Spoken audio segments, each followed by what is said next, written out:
Welcome back to Trans Realist, a project where I have a conversation with my fellow trans people about what could be done to make our lives better in the real world. Today, I want to respond to the accusation from some people that I'm unwilling to upset conservatives and recognize the religious right as the enemy of trans rights, for example. I want to start by saying that these accusations are totally groundless. I helped campaign for gay marriage for many years, and I have certainly done more than my fair share of upsetting conservatives. Even today, I continue to have very heated debates with conservatives, including those who insist that gay parenting is morally wrong, or that Caitlyn Jenner shouldn't be allowed to run for governor because she's trans. I don't shy away from taking a strong position against these frankly unreasonable stances. And I've always been highly skeptical of the religious right, ever since they supported the Iraq War in 2003 and whipped up hysteria over gay marriage in the next year to save President Bush. I guess the problem some have with my approach is not that I am unwilling to upset conservatives per se, but that I am unwilling to disrespect the social contract of liberal democracy in the way I campaign for trans rights. The social contract, this social contract is the long-standing foundation of the Western world. It is widely upheld by people across the Western world and is rightly the standard by which people will judge us to be reasonable participants in society or not.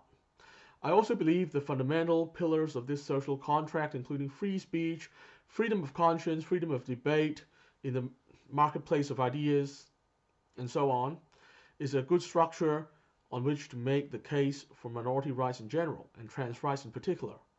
Besides, it is clear to me that respecting and working within the system we have still represents the quickest and least painful way to get trans rights done. Marriage equality was done this way, and there is no reason why trans rights can't be done this way. To understand this debate better, I think we should look at the broader contexts. In recent years, there has been a faction of the far left that is intent on challenging and tearing down the long-standing social contract of Western liberal democracies via the promotion of alternative worldviews rooted in critical theory and postmodernism. Instead of respecting free speech and the democratic process, this movement aims to convert people to the view that all this is an exercise of oppressive power, and the solution is not to participate but to tear the system down in various ways. This movement has attempted to attach itself to the LGBT community and LGBT causes, causing a shift in the Overton window of LGBT activism.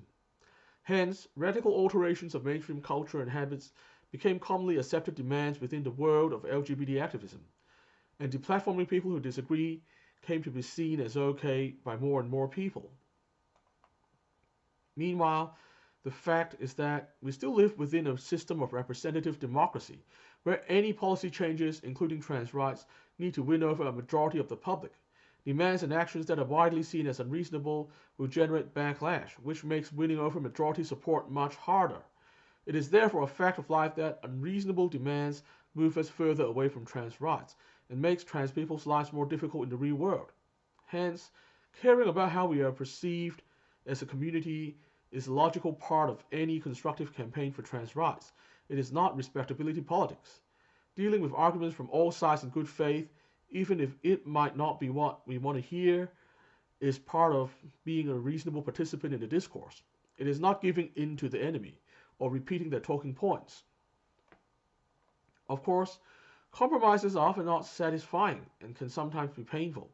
Hence, radical activism suggestion that we need not compromise on anything, that we need not work to look reasonable in the eyes of the public, are naturally going to be attractive to some people.